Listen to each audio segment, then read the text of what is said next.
Well, 60 years ago, on June 12, 1963, Medgar Evers was taken away from his family being Merle Evers, their son Daryl Kenyatta Evers, their daughter Rena Denise Evers, and their youngest son James Van Dyke Evers. And what was happening that night was John F. Kennedy was speaking on the television in language that was sort of the precursor to the Civil Rights Act that would be passed on July 2nd, 1964, the following year on Medgar Evers' birthday. And inside there was a noise that was heard from the outside that was identified as gunfire. And that was the sound that would change their lives forever. Because when they came out of the door, Merle Evers, along with her children, she saw her husband, their father, in a pool of blood. And in some of the last words that Medgar Evers might have heard was, "Daddy, get up, because his children are seeing him as he drug himself after being shot in the carport, coming home from a mass meeting in support of the Civil Rights Movement. And what happened that night was tragic for the city of Jackson, but it was tragic for a family. It was tragic for the state of Mississippi, and it was tragic for the United States of America. He was returning home from a mass meeting. Their cars, he usually parked behind a car that would usually be parked in the carport, and so he would get out on the passenger side as a safety precaution, which he did everything with safety in mind because of the threats that were constantly put out on his life and on his security and on his family. So everything from the home being built with a side door to the fact that his children slept on bedding that was on the floor. The mattresses were near the floor in order to prevent any gunfire that was possibly coming through the windows from hitting them. So he got out on the passenger side to get Jim Crow Must Go t-shirts out of his trunk. And that is when that night, being exhausted, he didn't follow that usual protocol of getting out on the passenger side and got out on the driver's side.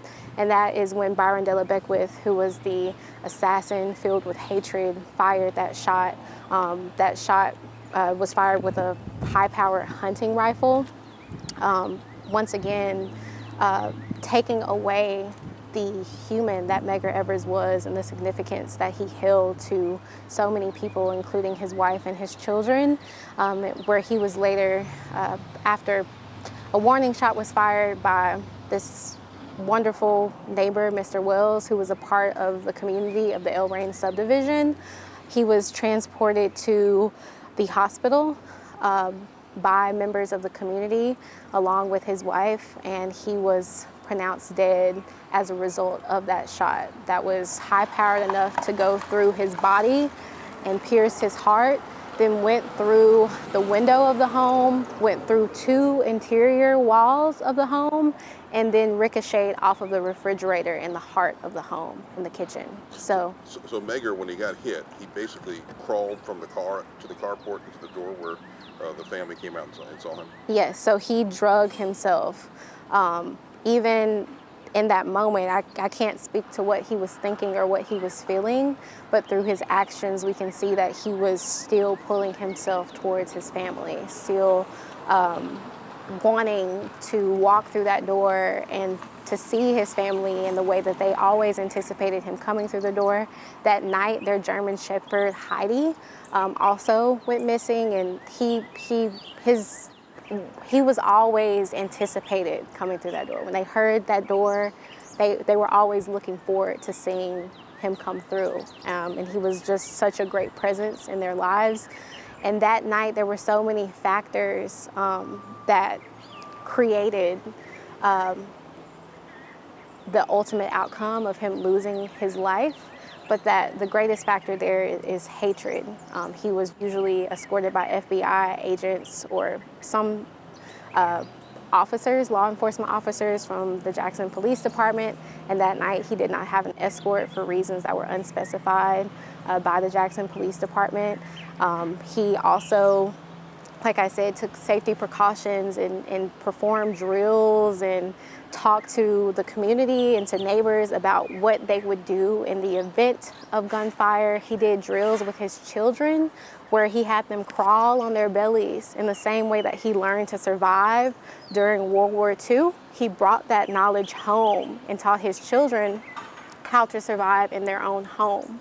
But if we think about home, home is so much more than just the physical structure that we live in. Home is our city, home is our state, home is our country.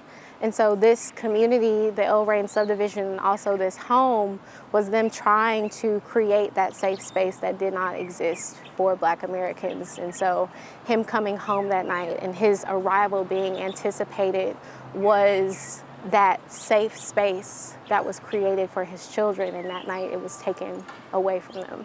And when he was taken to the hospital, he was first denied treatment at UMC? Yes, he was. He was initially denied treatment, and after discussions with the medical professionals there and having discussions about who Medgar Evers was and his significance to the state of Mississippi, he was eventually treated. But ultimately, a lot of times that brings speculation about what would have happened if he got out on the driver's side, or what would have happened if he was treated immediately at the hospital. And one thing that we do want to convey to visitors is that, you know, if we rethink about life, what was taken away from him as far as his life was happening long before the night of June 12, 1963. His life was significantly diminished by the hatred that existed every single day as he encountered the world around him.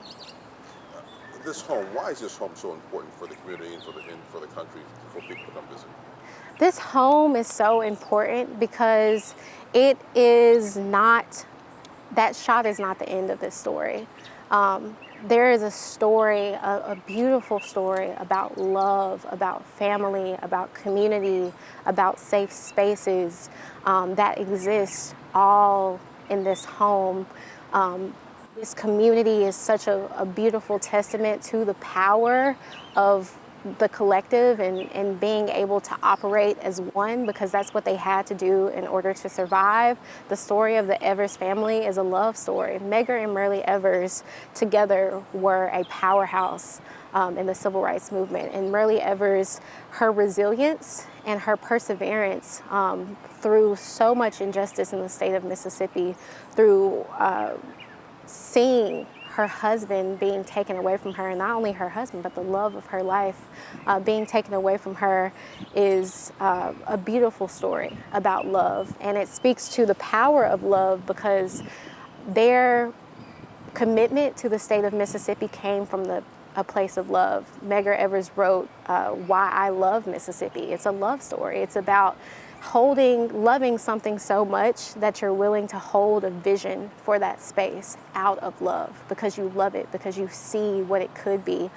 This is a story about family. There were kids who were running up and down the street in Elraine subdivision. Even though Medgar Evers was so involved in the movement, he still had that same level of commitment towards his family. And in fact, he loved his family so much that he saw being a part of the movement as taking care of his family. How can he take care of them if they don't have resources, if they don't have access, if they're dealing with hatred on a daily basis? So this is a story that encompasses so many themes of love and family, and I think is a true way, is a great way to look through the lens of how do we see home. Is home within our bodies? Because Medgar Evers had a home within his body that he may have not, he wasn't able to live safely in. That was his first home, and that home was invaded literally by a bullet that was the culmination of hatred and violence.